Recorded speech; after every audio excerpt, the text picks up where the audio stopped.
Okay, hello everyone, welcome back, and thank you for joining me this week. We're gonna go and open up ice cream shapes, and we're gonna create new shapes. All right, first of all, I want you guys to go to Windows. Yeah? Sorry, my cat's meowing. Just ignore her, it's fine. Okay, Windows Workspace, Reset Essentials. Okay, so once you've done that, let's start with the first artboard. So let's go here. So artboard navigation, and the first one, number 1 square.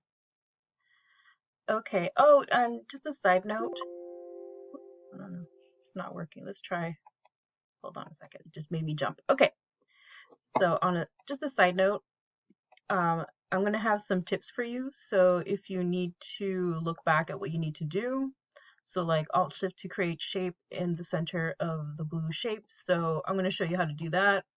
And if you're having troubles with your Mac, like not understanding what hotkey is what, from Windows to Macs. Just you can look up, and then I got this from addictivetips.com. It's a really cool website. I recommend it. So thank you addictivetips.com for creating this for me because I honestly don't want to repeat it over and over again. It feels like we're wasting a little bit of time going back and forth. Okay, so let's begin to create our first shape. And before you do that, you're gonna go to your toolbar and you're gonna click on rectangle tool. And on properties, you're gonna go to appearance and you're gonna go to stroke. So let's click on stroke and let's go with black, and let's go with 3 points or 4 points. So like 3 or 4 is fine. So let's do 4 for me. You get to choose. Okay, so we're gonna go to the very center of your square, and you're going to press Shift and Alt on your keyboard and click and drag out. Okay, and there's another way you can do it. You can do it a different way. So you can click on the corner of the square, click, and then drag out without much fuss. You can press Shift just to keep the shape consistent. There you go. Okay, so for the next section, we're going to do the same thing. Let's just do that for, so let me deselect so I can begin again. It's kind of getting in the way, the bounding box. Okay, so we're going to go to this corner, press Shift, and then drag down. Okay, so you see these little circles? I'm going to zoom in a little bit more. You're going to see these little circles. These are called live corners. So live corners are really helpful. They may help you create nice, beautiful curves, more rounded edges on a particularly sharp shape like this one. So let's click on one and then drag it towards the circle shape.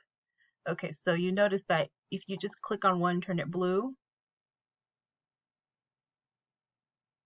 you're gonna have this effect, which is pretty nice because look, now we have this flat plane right here, and it's gonna go around it. So if you want to create like a window or a little ghost, that's an easy way to do that. Okay, so let's try again. Okay, so oops, sorry. Okay, so what I did, if you want to activate all 4 corners, you have to click on just once and then bring it inside. To get that one corner effect, you make sure you select it first and then click. So you have to click twice to create that one corner effect. It's pretty nice. And so for our exercise, we're just gonna click, oops, not click once, click and then drag in without clicking twice. So there you go. All right, and let's move on to the next. Okay, so we're going to do the same thing. Just click and then drag in. That's it. Okay, as for this one, we're going to go do something different. So we're going to press Shift Alt and then drag it out a little bit more.